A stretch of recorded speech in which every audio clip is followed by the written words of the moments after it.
ಮಾರ್ಕೋನಹಳ್ಳಿ ಡ್ಯಾಂನಲ್ಲಿ 6 ಮಂದಿ ಜಲಸಮಾಧಿಯಾಗಿದ್ದಾರೆ. ಇಬ್ಬರ ಮೃತದೇಹ ಪತ್ತೆಯಾಗಿದೆ. ಇನ್ನುಳಿದ 4ವರಿಗಾಗಿ ಶೋಧ ಕಾರ್ಯ ಮುಂದುವರೆದಿರುವಂತದ್ದು. ತುಮಕೂರು ನಗರದ ಬಿಜಿ ಪಾಳ್ಯ ಮೂಲದ ಮೃತರು ಒಟ್ಟು 6 ಜನ ನಾಪತ್ತೆಯಾಗಿರುವಂತದ್ದು. ಇಬ್ಬರ ಮೃತದೇಹ ಸಿಕ್ಕಿದೆ. ಇನ್ನುಳಿದ 4ವರಿಗಾಗಿ ಶೋಧ ಕಾರ್ಯ ಮುಂದುವರೆದಿದೆ. ರಕ್ಷಣಾ ತಂಡ ಕೂಡ ಸ್ಥಳಕ್ಕೆ ಹೋಗಿದೆ. ಮಾರ್ಕೋನ ಡ್ಯಾಂನಲ್ಲಿ ಆಗಿರುವಂತಹ ಘಟನೆ ಇದು. ಸಾಜಿಯಾ ಅರ್ಬಿನ್ ಮೃತದೇಹ ಇವರಿಬ್ಬರದು ಕೂಡ ಪತ್ತೆಯಾಗಿದೆ. 45 ವರ್ಷದ ತಬಾಸುಮ್ ಶಬನಾ, 44 ವರ್ಷದ ಮಹಿಳೆ ಮಿಫ್ರಾ, 4 ವರ್ಷದ ಪುಟ್ಟ ಮಗು, ಅದರ ಜೊತೆಗೆ 1 ವರ್ಷದ ಪುಟ್ಟ ಮಗು ಮಹೀಬ್ ಕಣ್ಮರೆ ಆಗಿರುವಂಥದ್ದು. ಇನ್ನು ನವಾಜ್ ಅನ್ನೋರು ಪ್ರಾಣಾಪಾಯದಿಂದ ಪಾರಾಗಿ ಆಸ್ಪತ್ರೆಗೆ ದಾಖಲಾಗಿದ್ದಾರೆ. ಮಾರ್ಕೋನಹಳ್ಳಿ ಜಲಾಶಯದ ಹಿನ್ನೀರಿನ ಕಾಲುವೆಗೆ ಈ 6 ಜನರು ಕೂಡ ಇಳಿದಿರ್ತಾರೆ. ರಭಸವಾಗಿ ಹರಿತಿದ್ದ ನೀರಿನಲ್ಲಿ ಕೊಚ್ಕೊಂಡು ಹೋಗಿ ಕಣ್ಮರೆಯಾಗಿದ್ದಾರೆ. 45 ವರ್ಷದ ತಬಾಸುಮ್, 44 ವರ್ಷದ ಶಬಾನಾ, 2 ವರ್ಷದ್ದು ಮತ್ತೆ 1 ವರ್ಷದ ಪುಟ್ಟ ಇಬ್ಬರು ಮಕ್ಕಳು. ಸದ್ಯಕ್ಕೆ ನವಾಜ್ ಅನ್ನೋರು ಪ್ರಾಣಾಪಾಯದಿಂದ ಪಾರಾಗಿದ್ದಾರೆ. ಅವರನ್ನು ಆಸ್ಪತ್ರೆಗೆ ಅಡ್ಮಿಟ್ ಮಾಡಿ ಚಿಕಿತ್ಸೆಯನ್ನು ಕೊಡಿಸಲಾಗ್ತಾ ಇದೆ. ಇವರೆಲ್ಲರೂ ಕೂಡ ಮೃತರು ಕುಣಿಗಲ್ ತಾಲೂಕಿನ ಮಾಗಡಿಪಾಳ್ಯ ಗ್ರಾಮಕ್ಕೆ ಬಂದಿದ್ರು. ಸಂಬಂಧಿಕರ ಮನೆಗೆ ತೆರಳಿ ಊಟ ಮುಗಿಸಿ ಡ್ಯಾಮ್ಗೆ ಹೋಗಿದ್ರು. ಡ್ಯಾಮ್ ನೋಡುವಂತ ಖುಷಿಯೆಲ್ಲ ಬರಿದ್ರು. ಪುಟ್ಟ 2 ಮಕ್ಕಳು ಬೇರೆ ಇದ್ರು.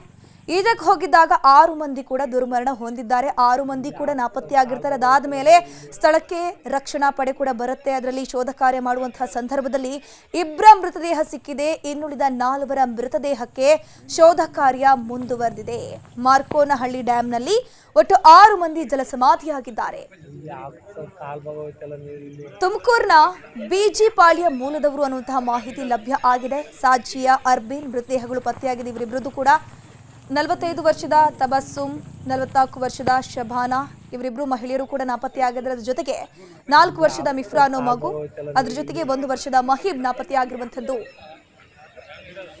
ಇದ್ರ ಬಗ್ಗೆ ಹೆಚ್ಚಿನ ಡೀಟೇಲ್ಸ್ ನೀಡ್ತಾರೆ ನಮ್ಮ ಪ್ರತಿನಿಧಿ ವಿಠಲ್. ದೂರವಾಣಿ ಸಂಪರ್ಕದಲ್ಲಿ ಜಾಯ್ನ್ ಆಗಿದ್ದಾರೆ. ಎಸ್ ವಿಠಲ್, ಸದ್ಯಕ್ಕೆ ಯಾವಾಗ ಎಷ್ಟು ಹೊತ್ತಿಗೆ ಒಂದು ದುರ್ಘಟನೆ ನಡೆಯಿತು? ಸದ್ಯಕ್ಕೆ ಎಲ್ಲರ ಮೃತದೇಹ ಸಿಕ್ಕಿದ್ಯಾ, ಹೇಗೆ ಅಂತ? ಚೈತ್ರ, ಈವರೆಗೂ ಕೂಡ ಬರೀ 2 ಮೃತದೇಹಗಳು ಸಿಕ್ಕಿರ್ತಕ್ಕಂಥದ್ದು. ಇನ್ನು 4ವರ ಮೃತದೇಹಗಳಿಗಾಗಿ ಹುಡುಕಾಟ ನಡೆಸಿರ್ತಕ್ಕಂಥದ್ದು.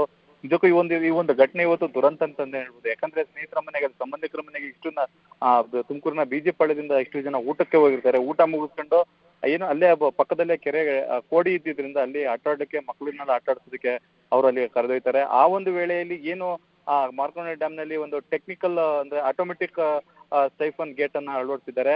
ಅದೇನಾದ್ರೂ ಡ್ಯಾಮ್ ನಲ್ಲಿ ಅತಿ ಹೆಚ್ಚು ನೀರು ತುಂಬಿದ್ದೆ ಆದ್ರೆ ಅದು ಆಟೋಮೆಟಿಕ್ ಆಗಿ ಸೈಫನ್ ಓಪನ್ ಆಗುತ್ತೆ. ಆ ನಂತರ ಅದು ತುಂಬಾ ಫೋರ್ಸ್ ಆಗಿ ಕೋಡಿ ಮೂಲಕ ನೀರು ಹರಿದು ಹೋಗುತ್ತದು. ಅದೇ ಟೈಮಲ್ಲಿ ಇವರು ಆ ಕೋಡಿ ನೀರಿನಲ್ಲಿ ಆಟ ಆಡುವಂತ ವೇಳೆಯಲ್ಲಿ ಸೈಫನ್ ಓಪನ್ ಆಗಿರ್ತಕ್ಕಂಥದ್ದು. ಇಮಿಡಿಯೇಟ್ ಆಗಿ ನೀರು ಯಾವಾಗ ಜಾಸ್ತಿ ರಭಸ ಜಾಸ್ತಿ ಆಗಿ ಬಂತೋ ಇಮಿಡಿಯೇಟ್ ಆಗಿ ಅಷ್ಟು ಜನ ಕೊಚ್ಕೊಂಡು ಹೋಗಿರ್ತಕ್ಕಂಥದ್ದು. ಅದೃಷ್ಟವಶಾತ್ ಒಬ್ಬ ಯುವಕನನ್ನ ಮಾತ್ರ ಈಗ ಕಾಪಾಡ್ತಕ್ಕಂಥದ್ದು. ಇನ್ನು 4ವರು ಇಬ್ಬರ ಮೃತದೇಹ ಸಿಕ್ಕಿರ್ತಕ್ಕಂಥದ್ದು. ಜೊತೆಗೆ 4ವರ ಮೃತದೇಹಕ್ಕಾಗಿ ಹುಡುಕಾಟ ನಡೆಸಿರ್ತಕ್ಕಂಥದ್ದು. ಈಗ ಇಬ್ಬರ ಮೃತದೇಹವನ್ನ ಕುಣಿಗಲ್ನ ಸಾರ್ವಜನಿಕ ಆಸ್ಪತ್ರೆಗೆ ರವಾನೆ ಮಾಡಿರ್ತಕ್ಕಂಥದ್ದು. ಚೈತ್ರ, ಈಗ ರೆಸ್ಕ್ಯೂ ಮಾಡಿರುವಂತಹ ಬಾಲಕನ ಸ್ಥಿತಿ ಹೇಗಿದೆ? ಆತ ಆರೋಗ್ಯವಾಗಿದ್ದಾನ? ಆತ ಏನ್ ಹೇಳ್ತಿದ್ದಾನೆ ಅಂತ? ಆತ ಇನ್ನೂ ಕೂಡ ಮಾತಾಡುವಂತ ಸ್ಥಿತಿಯಲ್ಲಿ ಇಲ್ಲ ಅಂತ ಹೇಳ್ತಾ ಇದ್ದಾರೆ. ಜೊತೆಗೆ ಅವನು ಸಂಪೂರ್ಣವಾಗಿ ನೀರಿನಲ್ಲಿ ಕೊಚ್ಕೊಂಡು ಹೋಗಿದ್ದಂತ ತುಂಬಾ ಅಂದ್ರೆ ದೇಹದ ತುಂಬಾ ನೀರು ತುಂಬಿಕೊಂಡಿದೆ. ಸೊ ಆ ನೀರ್ನ ಈಗ ಈಚೆ ತೆಗೆಯುವಂತ ಪ್ರಯತ್ನ ಮಾಡ್ತಾ ಇದ್ದಾರೆ ಅಂತ ವೈದ್ಯರು ಹೇಳ್ತಾ ಇರ್ತಕ್ಕಂಥದ್ದು. ಜೊತೆಗೆ ಈಗ ಯಾವುದೇ ರೀತಿಯಾದಂತ ಪ್ರಾಣಾಪಾಯ ಇಲ್ಲ. ಹೊಟ್ಟೆಯಲ್ಲಿ ಇರ್ತಕ್ಕಂಥ ನೀರು ಈಚೆ ಬಂದ್ರೆ ಆತ ಸಂಪೂರ್ಣವಾಗಿ ರಿಕವರಿ ಆಗ್ತಾನೆ. ಆದ್ರೂ ಕೂಡ ಆತನನ್ನ ಇನ್ನೊಂದಷ್ಟು ಗಂಟೆಗಳ ಕಾಲ ಆತನನ್ನ ಐಸಿಯುಗೆ ಇಟ್ಟು ಅಬ್ಸರ್ವ್ ಆಗಿದೆ ಅಂತ ಹೇಳಿ ವೈದ್ಯರು ಹೇಳ್ತಾ ಇರ್ತಕ್ಕಂಥದ್ದು. ಚೈತ್ರ, ಥ್ಯಾಂಕ್ ಯು ವಿಠಲ್ ಕುಮಾರ್, ತಮ್ಮೆಲ್ಲ ಡೀಟೇಲ್ಸ್ಗಾಗಿ.